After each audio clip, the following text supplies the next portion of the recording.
Hello, and welcome to On Global Leadership's Doing Business in Today's China. This is session 6, Technology and Society in Today's China. And we're going to go deep into continuing our conversation about innovation, technology, and now talking about the impact on society. As with every session, we want to remind our viewers that we like to focus on a couple of different key issues that guide our conversation. We think history and culture are very important for understanding China and for understanding how to effectively do business in China. We also think it's important to not only understand China as a geopolitical entity that's headquartered in Beijing, but also as a diverse political system that's made up of 31 provincial level units and many very powerful and innovative municipalities and townships and villages. And so understanding that diversity allows us to understand the ways in which economic development and doing business happens in China. China is also the home of the world's most innovative and powerful manufacturing supply chain. And we've spent a good amount of time talking about that, and we'll continue to do that today. And it's important to note China's rise as a geopolitical entity, or it's not only its rise, but its transformation. The last 45 years have been an amazing time since Deng Xiaoping came to power with the economic opening in 1979, through the periods of the 1990s with Jiang Zemin and then Hu Jintao in the 2000s, and now the era of Xi Jinping. And it's very important to understand that rise and transformation, but also to understand the ways in which China is playing a role in different parts of the world, and the ways in which that role is changing. For our learning outcomes, sort of mirroring what we just talked about, we believe in an emphasis on culture and history. As we've noted many times, this is not a culture or history class, but we believe it's important for effectively doing business in China today to have some understanding and appreciation of this long history and the culture that overlays it. It's crucial to understand China's political economy. The economic transformation that has occurred in China since 1979 has been dramatic. It's been a stepwise process, but really having a deep understanding for the ways in which the central government and local governments work together to have been built what is soon to be the largest economy in the world, and certainly one of the most powerful economies in the world by a long shot. And here again, we like to focus on boots on the ground experiences and examples. We like to bring to the fore very key aspects and experiences of organizations we've advised, of organizations we've studied, and of experiences of 3 out of the 4 members of our team who live on the ground in China today. So those are what we're headed for. Our agenda has been to take you through this history and look at the political economy and talk about manufacturing, power and partnerships, the innovation economy, the consumer ecosystem. And today we're going to be talking about technology and society in today's China. So let's dive in. Key takeaways for this session. 1, when China entered the era of economic opening in 1979, the country was reeling from the stagnation that followed the century of humiliation and the turbulence of the Maoist era. 2, the decades since have seen tremendous growth economically and great innovation technologically. The way we're going to present this today is that these technological innovations have shaped Chinese society on at least 3 levels. The first begins with the government. So it's in some ways a macro level question. But remember, we like to think of China as existing as this interesting dance between the plans of the central government and then local governments as industrial firms. Very innovative local governments that are striving to meet KPIs on economic growth. And this leads to a tremendous amount of innovation and diversity across the country. 2, there are firm level advances that have shaped the change and transformation of technology and society in today's China. And 3, the fast moving technological advances that are reaching down into individual consumers and citizens. Now, these are really important. So it's important to understand not just technological change coming from the center, local governments as industrial firms, the firms themselves that are driving technological change, but also this is about society. This is about people. and we're going to be talking about the ways in which this plays out in China today. So, technology and society in China. Here again, we like to think of three levels of change. The first is state-driven transformation. We might think of this as a macro process. We've showed these pictures many times, but we'll show them again because they show this remarkable transformation. The picture on the left is from 1994, the year I first moved to Shanghai, and the picture on the right is from about 2017 to 2018. Same place, same area, but the dramatic transformation is not just an infrastructural transformation, but it is a technological transformation. There's also been a firm level transformation, which is really important. We see the evolution of a lot of indigenous technology. One of the stories we've talked about, and we'll bring it back up again, is the story of one of Apple's supplying partners, Lens Technologies. And without Lens Technologies and the leadership of Zhou Chunfei, we wouldn't have touchscreen glass.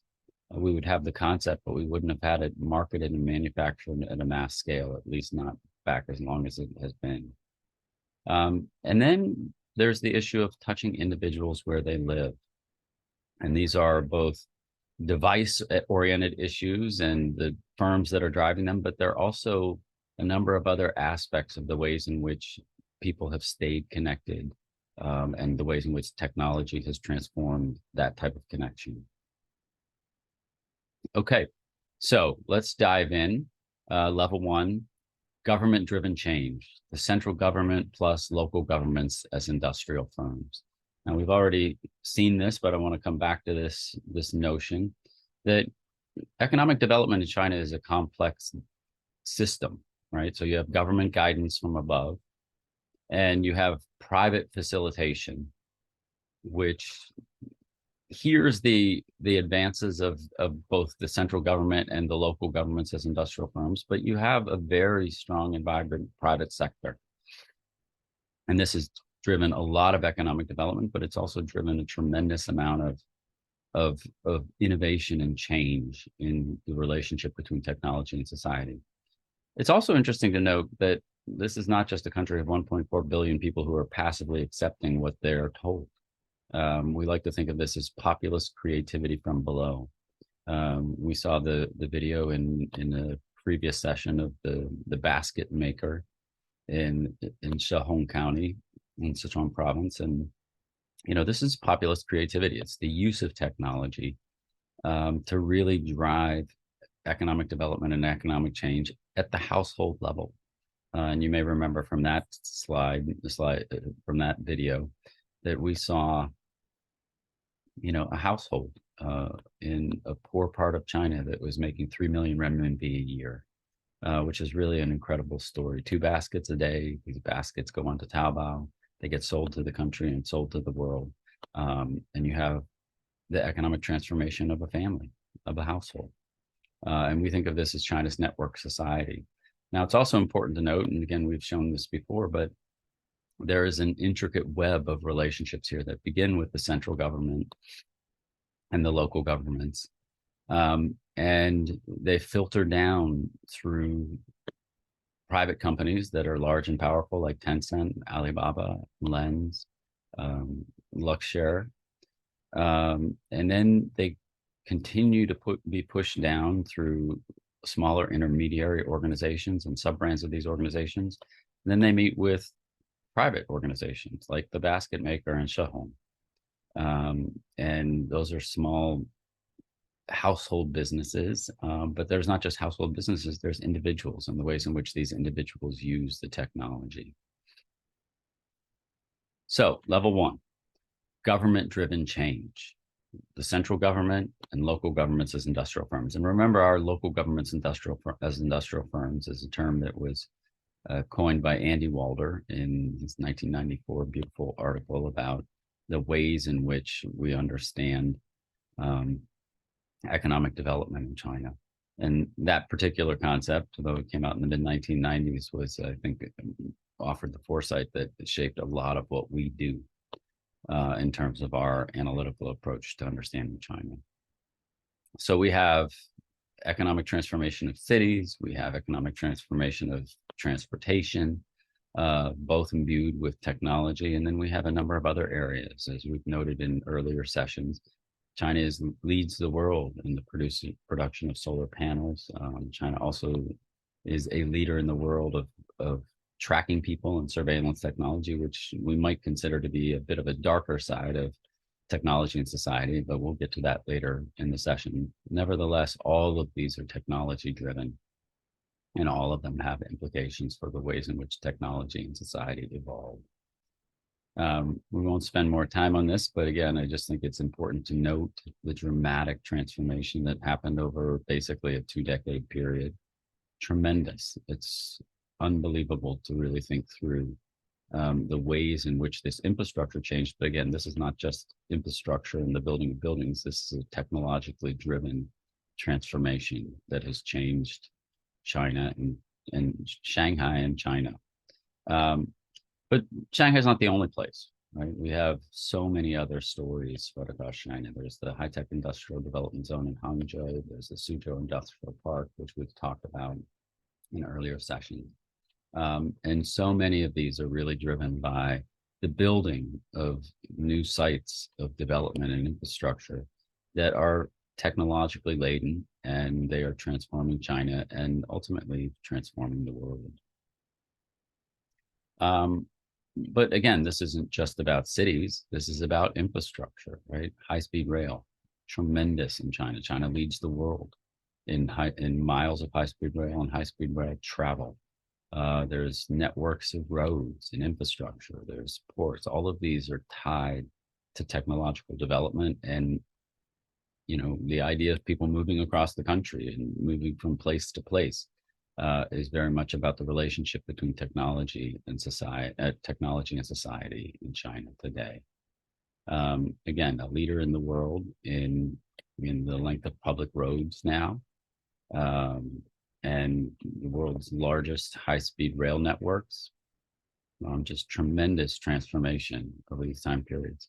We've touched on this particular issue in a previous session, on our session on innovation, but it's a good reminder to think again about macro level approaches. The Shanghai Institute of Microsystems Information Technology doesn't happen without the city of Shanghai and its backing.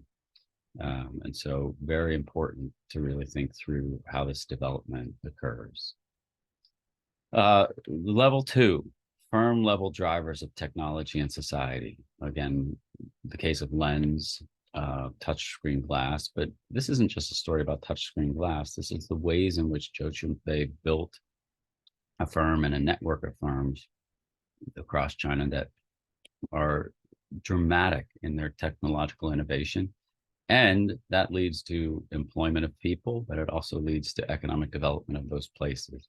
We have companies like Huawei, Alibaba, Tencent, all of which have built tremendous technological portfolios that are changing China and changing society. So we have firm level innovation and firms that are the drivers of technology and society in China.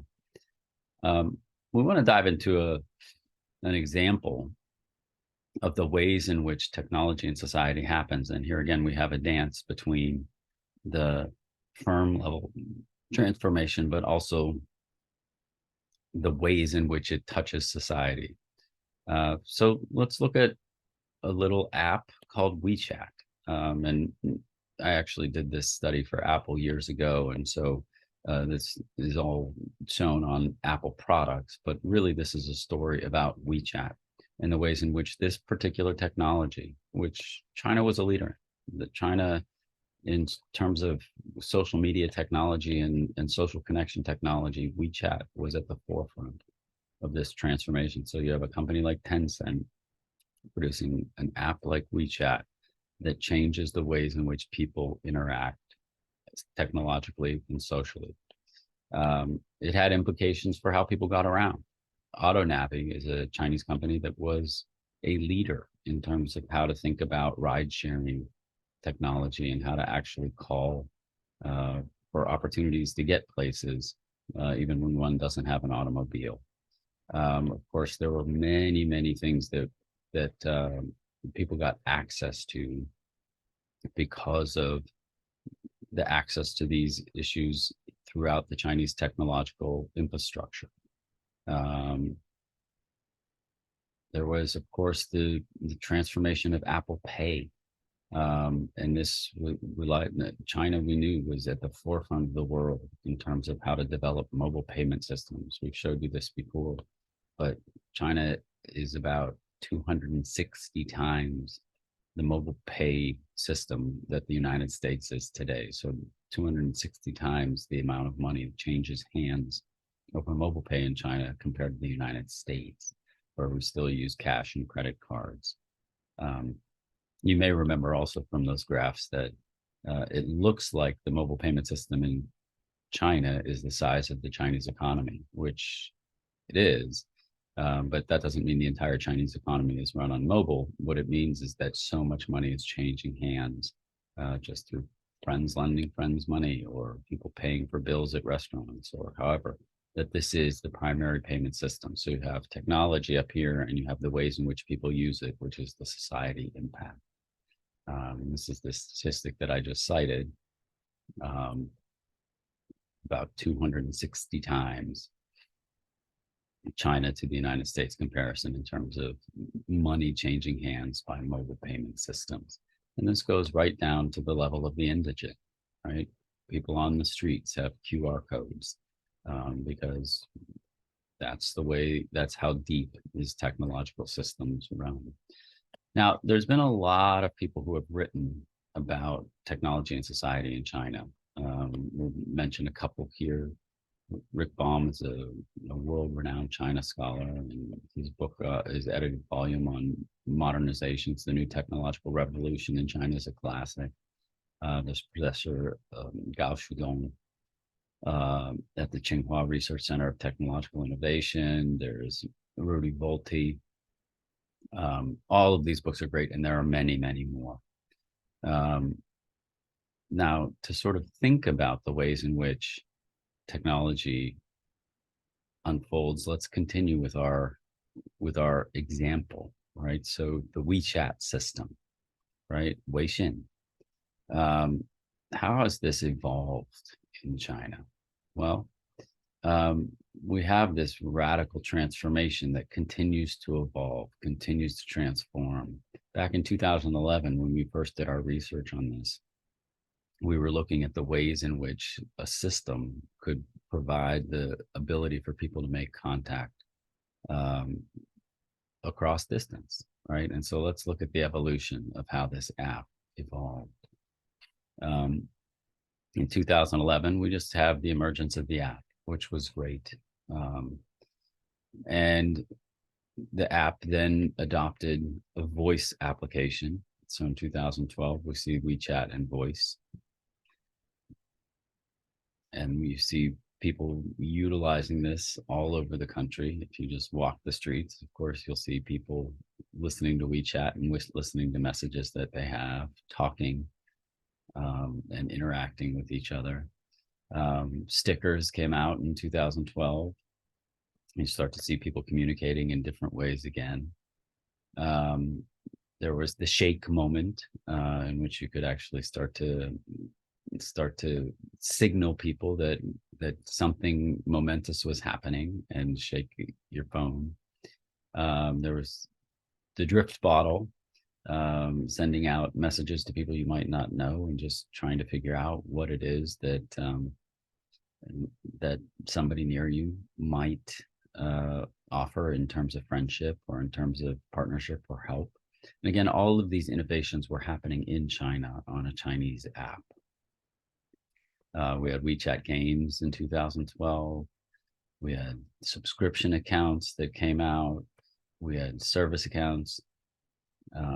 In 2013, we had loyalty programs. We had a more powerful scanner that comes out in 2013. We had WeChat Fitness and with Xiaomi. The wallet and QR payments, which came out in 2014. The first Hongbao campaign happens in 2014, and I'm sure all of you who are China watchers know, but the Hongbao or red envelope is an incredibly important part of Chinese culture. It comes on Chinese New Year, and older citizens give younger citizens red envelopes, usually with money, cash in them. So to transform that cultural practice to a mobile payment system was fascinating, because it was again part of the merging of Chinese culture with new technological innovations. We had the Didi and Chuxing integration during this time period. Any-to-any payments, meaning individuals could now have QR codes. So like the beggars on the street, you could have your own QR code, or you could be a small getihu, a small private individual business person, somebody repairing shoes in his kitchen, and he has a QR code which allows him to fix shoes. And then you had Dianping's mini app. Dianping was the Yelp of China. And of course, during this time, it's important for us to note this is amazing technological innovation, and amazing ways of sending things across the system. And so much of this innovation happened in China. Now, we're just giving one example, the example of the evolution of WeChat. But there's a darker side here, which people talk about, which is the surveillance state, the ways in which every time you send data, you're leaving a data footprint. And the ways in which that can be tracked actually has important implications for the ways in which governments can monitor what people do. And so there's been a lot of concern about this.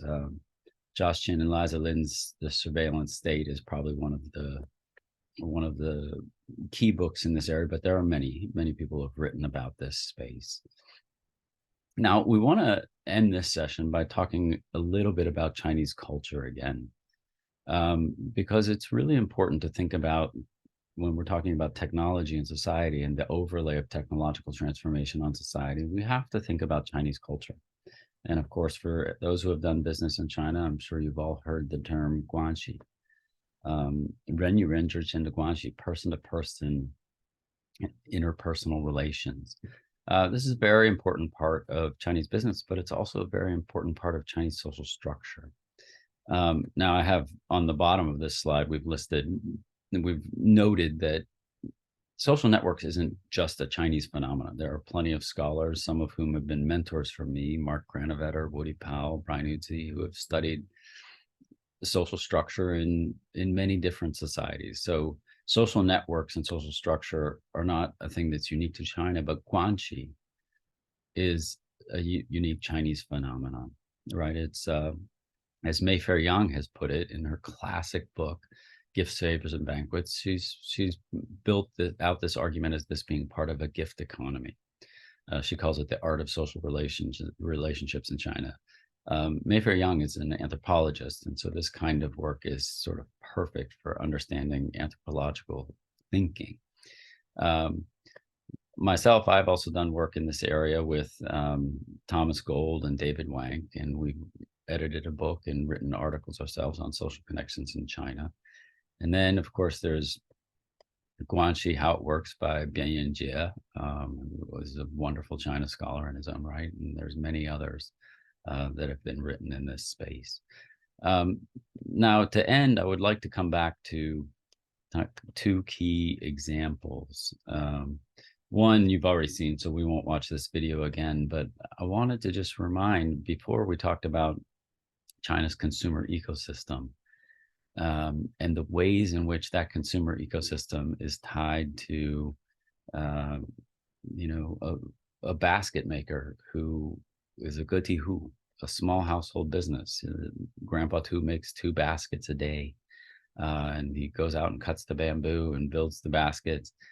But that family's life transformed because of the consumer ecosystem, but also because technology, right? So these individuals were able to get their baskets onto the market because of Taobao, but then they were able to ship it throughout the market because of technologically driven transformation infrastructure, right? And so again, we won't show this video again, but it's worth going back and looking at it not just as a consumer phenomenon, but also as a technology and society phenomenon. The final thing that I want to show here is just it's related to the issue of technology and society, but also the issue of guanxi. And here again, you'll have to forgive me for using another Apple example, but it just kind of gives us a sense that this isn't just about people being connected and ride share. This is about the ways in which people connect through important social moments that are about the social structure and guanxi and love and caring. So let's watch this video and then we'll wrap up. 6、6、32、6、7、42、6、8、48。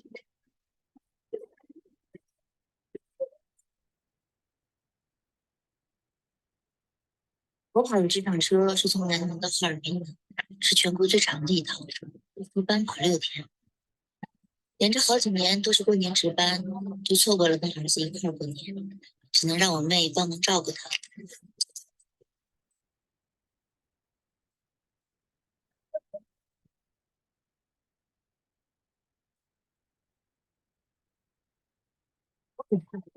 麻烦的嘛，所以每次见他都特别严厉，一分别就分款了。前几天我妹突然跟我说，要不今天列车停海里的时候，我带小丁来站台看一下吧。虽然只有3分钟。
好嘞，好嘞，小心台阶啊！好嘞。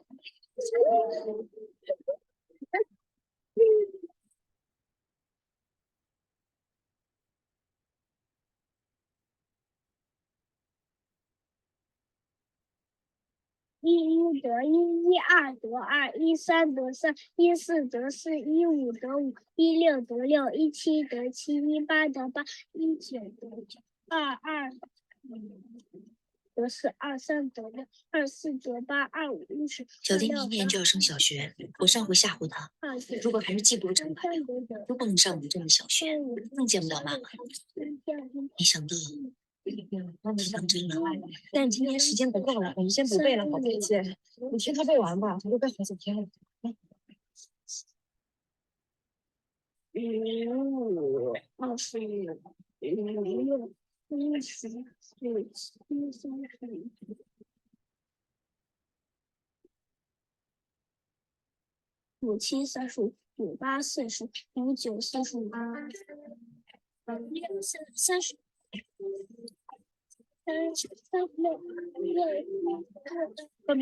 其实我们是不是都怎么样？咋地啊？还有什么要跟他们说的吗？28、6、9、5、4、3。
Okay, you'll have to forgive the tear jerking moments that are attributed to Apple, but I love that video because I and a couple of other people kept having executives in the company ask us, we do really well selling our products in tier one and tier two cities. We do great in Shanghai. We do great in Shenzhen. We do great in Suzhou. But what are we missing? And we just, so we went out and made the basket maker video, and then the more professional team came in and asked our advice, and they made this video. And our answer was, you're missing the people. So technology matters, but so does feeling. So do the people. You got to understand Chinese society, and you have to understand things like guanxi, but you also have to understand human feeling.